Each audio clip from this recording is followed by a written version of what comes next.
¿cuáles serían entonces, o cuál cree usted que ha sido como el elemento fundamental de las políticas públicas de juventud en estos gobiernos? ¿Cuál ha sido el aspecto al cual más se le ha dado prioridad?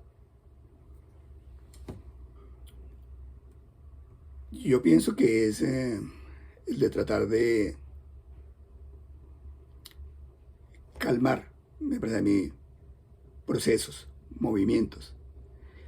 Creo que trata de canalizar la inconformidad de los jóvenes, de tratar de crearles un espacio de participación, de vinculación, pero es que estas propuestas de políticas públicas generalmente se quedan en eso, en propuestas.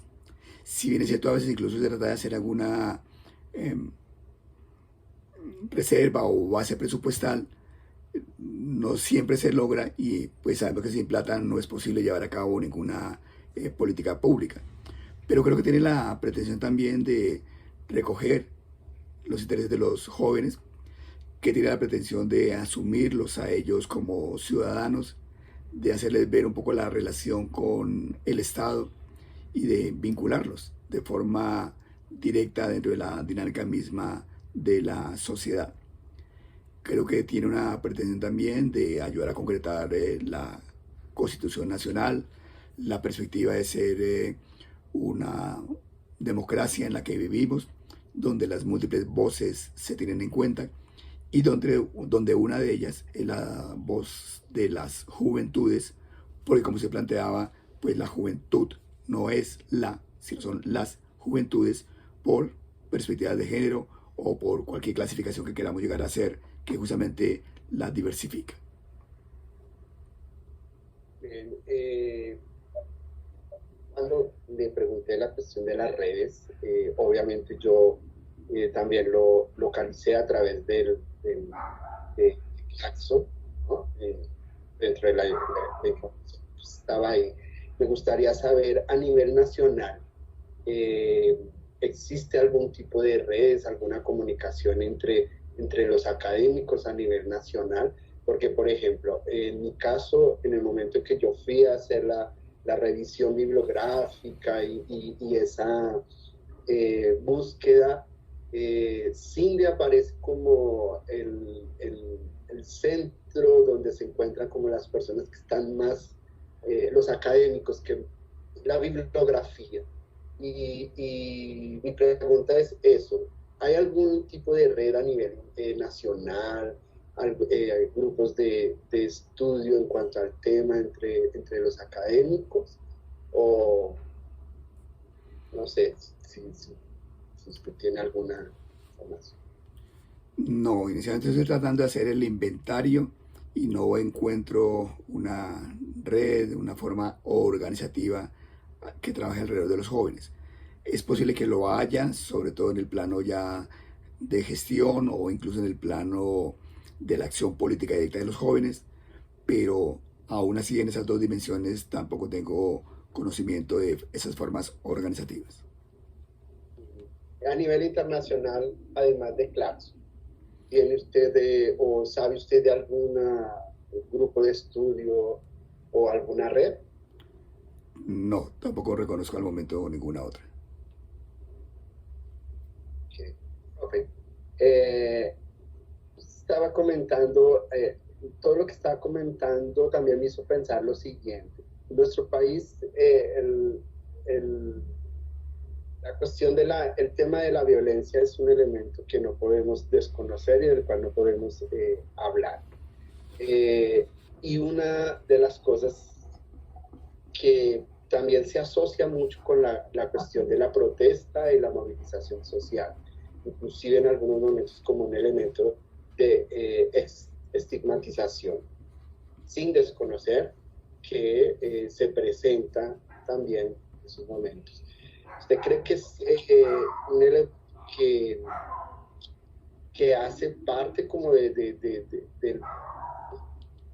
proceso que viven las juventudes o hace parte también de nuestra cuestión histórica?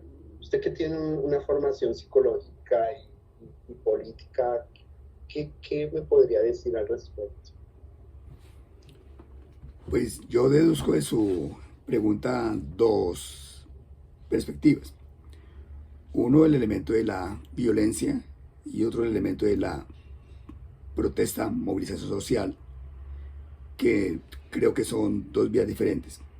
Entonces, primer elemento, no es propio de los jóvenes ni de la juventud el uso de la violencia, que como se planteaba hace un rato puede ser más una estigmatización, un estereotipo. El grueso de los jóvenes sigue todavía asumiendo que es posible llegar a construir a través del diálogo propuestas nuevas de sociedad, incluidas las políticas públicas. Creo que sí es propio de los jóvenes, pero que es además propio de toda dinámica política, la movilización social, es decir, la protesta. Y que esa protesta se realiza donde tiene que ser, en la calle, en la plaza pública. ¿Para qué? Pues para hacer visible justamente lo que se está solicitando. En alguna forma también para visibilizar la fuerza de aquellos grupos que están convocando. Pero esa movilización no es producto de la fuerza ni puede terminar como expresión de fuerza o de violencia. Los movimientos sociales en general logran vivir y si se quiere sobrevivir es por la movilización social, no por el uso de la violencia, que quizá está más relacionado con actores armados y que hace que justamente en la sociedad, al menos en la época actual, no tengan cabida y sean rechazados. Creo que justamente producto de eso también, la juventud en una gran medida obligó a que se hiciera la negociación del Pacto de La Habana entre el gobierno y la guerrilla de las FARC. Me refiero al gobierno del presidente Santos. Como una muestra además de que lo que no se quería era violencia, sino que al contrario, se querían mecanismos institucionales, civilizados, si queremos utilizar ese término, para poder llegar a dirimir los conflictos que pudieran llegar a aparecer.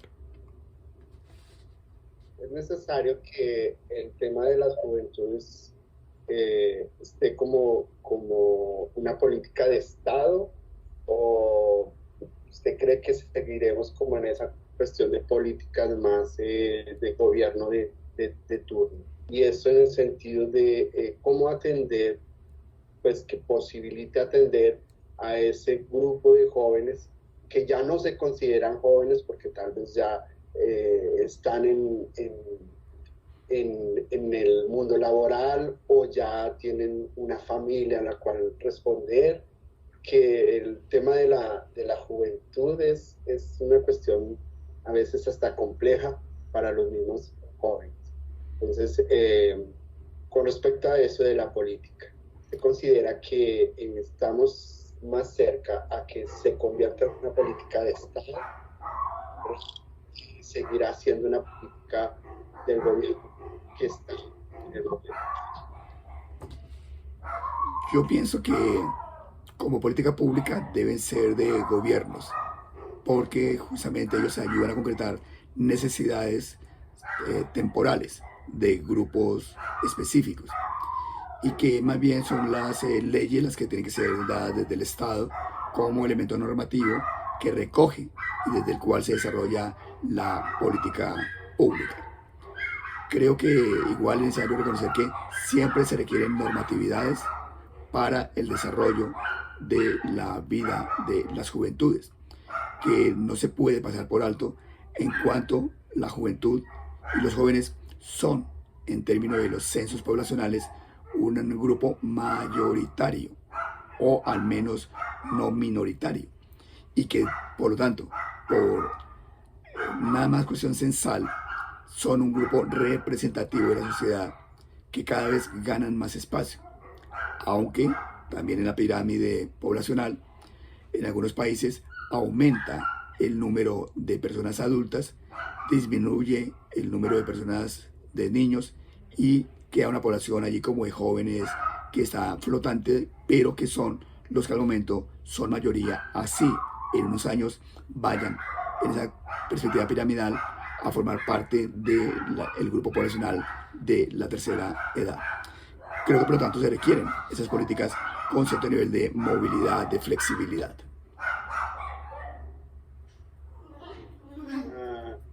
Profe, usted, bueno, hay una cuestión con no solamente, sino también a veces políticas en educación que tenemos la sensación, algunos, que las políticas son más pensadas para responder a necesidades de los organismos multinacionales, ¿sí? Supranacionales, o que realmente están enfocadas a atender las necesidades de una población específica de un país. ¿Cómo ve usted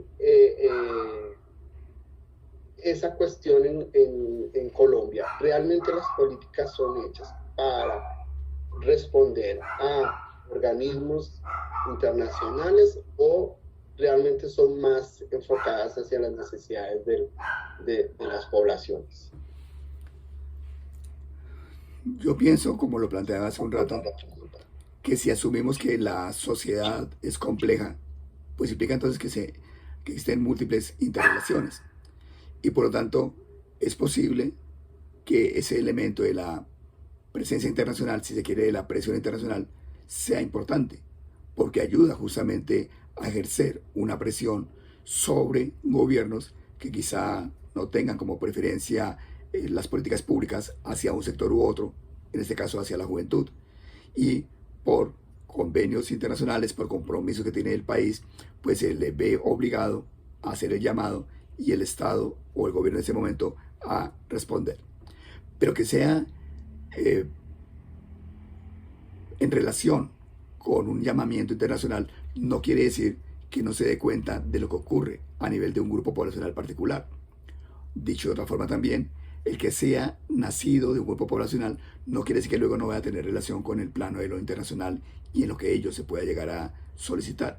Es un elemento de interrelación que también en el plano operativo a veces no se nota y reconoce mucho, pero que en el plano investigativo, me parece a mí, debería hacerse mucho más explícito y reconocerse que son elementos de interrelación. Desde la teoría de la complejidad se diría, ¿cómo hacemos para conjuntar lo que está disyunto? En este caso, políticas internacionales con políticas públicas locales y necesidades específicas.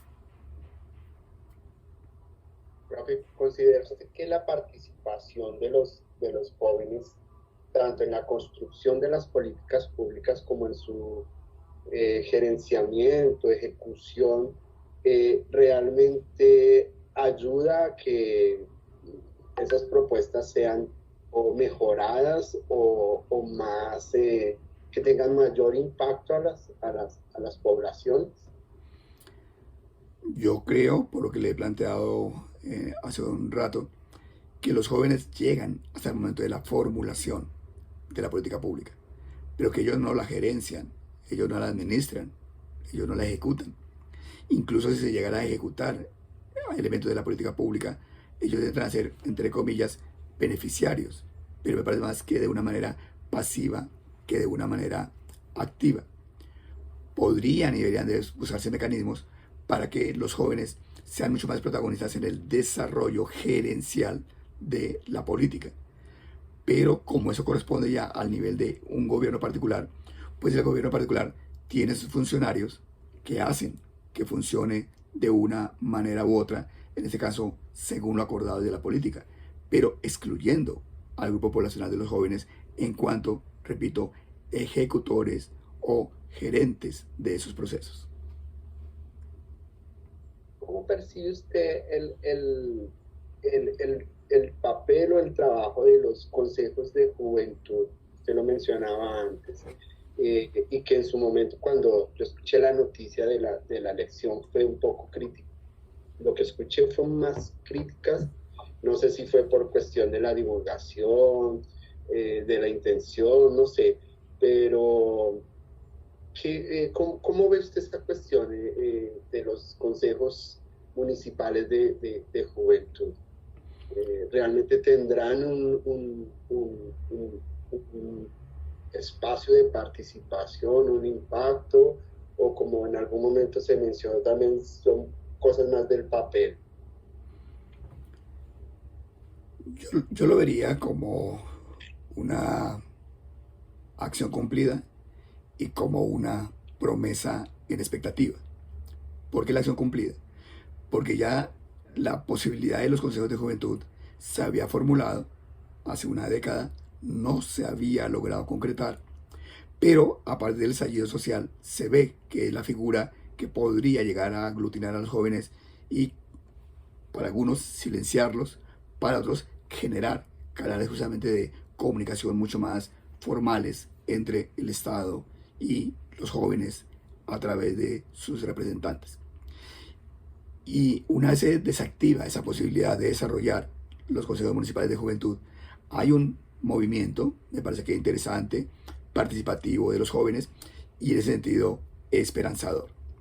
Tanto que, porque además cogió la convocatoria en medio de la pandemia, se pidió que se ampliara el plazo inicial para la inscripción y elección de la juventud dentro de esos consejos de juventud.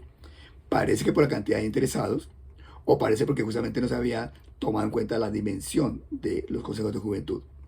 La cuestión es que ampliado el plazo hasta el mes de diciembre, apareció una amplia participación, quizá menos de la esperada en términos de indicadores y estadísticas, pero una cantidad amplia, teniendo en cuenta que era la primera vez que se hacía esta elección, teniendo en cuenta que se hizo en alguna forma en contexto de pandemia y que eso en alguna forma pues obstaculizó un poco la forma de vinculación. Hasta allí, digamos, lo vivido.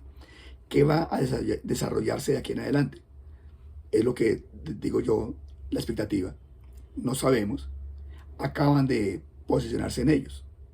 De tal forma que habrá que esperar el periodo que les corresponde a ver qué resulta de esta perspectiva. Es claro también que los partidos y movimientos políticos ven estos como escenarios a través de los cuales pueden ayudar a formar sus cuadros y que muchos de los jóvenes de los consejos municipales están adscritos a uno u otro partido, lo cual no lo vuelve negativo, porque igualmente es la forma a través de la cual se van preparando, formando para una participación más amplia en el plano de lo social. Por lo tanto, creo que se trata de escucha atenta, mirada aguda para seguir ese proceso.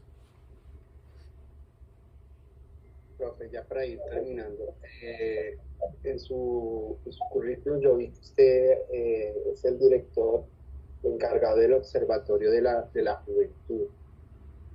Y me gustaría saber un poco en qué consiste ese